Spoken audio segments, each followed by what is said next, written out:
Hello बच्चों, कैसे हैं आप? आपको याद हो तो हम यूनिट 2 का दूसरा भाग अध्याय 3 भी स्टार्ट कर चुके हैं, जिसका नाम है विद्युत सेल। और उसमें मैं अगला टॉपिक लेकर हाजिर हूं। वो क्या है बच्चों? तो सेल का आंतरिक प्रतिरोध। आपको याद हो तो पिछले वीडियो में हमने एक सूत्र देखा था, I बराबर E बटे में small r plus capital R। बच्चों इसमें ये जो E है, हमने कहा था कि ये सेल का विद्युत वाहक बल है, और ये जो स्मॉल r है ये सेल के अंदर का प्रतिरोध या आंतरिक प्रतिरोध है। तो हम आज डिस्कस करने वाले हैं कि ये सेल का आंतरिक प्रतिरोध मतलब अंदर का मामला क्या होता है। ठीक है ना? तो ध्यान से देखिएगा, समझते हैं क्या होता है।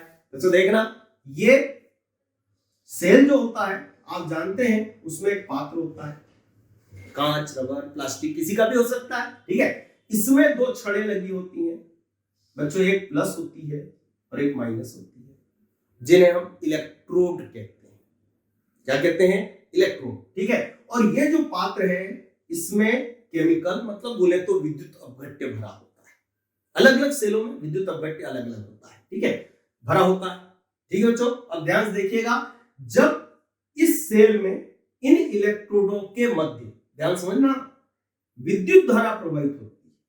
प्रश्न उठता है, विद्युत धारा काय में से होकर प्रवाहित हो रही है? तो यहाँ कौन भरा है? विद्युत अपघट्य का घोल भरा है, मतलब विलयन भरा है। उस विलयन में से होकर इन इलेक्ट्रोडों के मध्य क्या प्रवाहित होती है? विद्युत धारा। तो उस दौरान बच्चों ये जो विद्युत अपघट्य है ये उस विद्युत धारा के प्रवाह में रुकावट पैदा करता है, बाधा उत्पन्न करता है। ये जो बाधा है ये सेल के अंदर की बाधा है, और आप जानते हैं कि विद्युत धारा के प्रवाह में बाधा को तो प्रतिरोध कहते हैं, और वो भी सेल के अंदर है। तो इस प्रतिरोध को हम सेल का आंतरिक प्रतिरोध कहते हैं।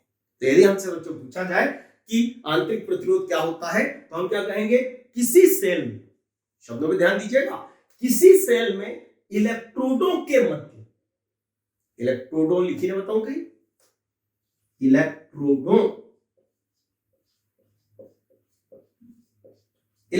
के मध्य, इलेक्ट्रोडों के मध्य उपस्थित विद्युत अपघट्य, उपस्थित विद्युत अपघट्य विद्युत धारा के प्रवाह में बाधा उत्पन्न करता है। इसे हम सेल का आंतरिक प्रतिरोध कहते हैं या अंदर का प्रतिरोध कहते हैं। ठीक है बच्चों, तो परिभाषा एक बार फिर बोले तो क्या बोलेंगे? किसी सेल में इलेक्ट्रोडों के मध्य उपस्थित विद्युत अपघट्य विद्युत धारा के प्रवाह में बाधा उत्पन्न करता है। इसे सेल का आंतरिक प्रतिरोध, इसे सेल का आंतरिक प्रतिरोध कहते हैं। ठीक है बच्चों, तो आज इस वीडियो में हम इतना ही रखते हैं। अगले वीडियो में हम ये डिस्कस करेंगे कि ये जो आंतरिक प्रतिरोध होता है इसे प्रभावित करने वाले कारक कौन कौन से होते हैं। ठीक है बच्चों, हैव अ नाइस डे।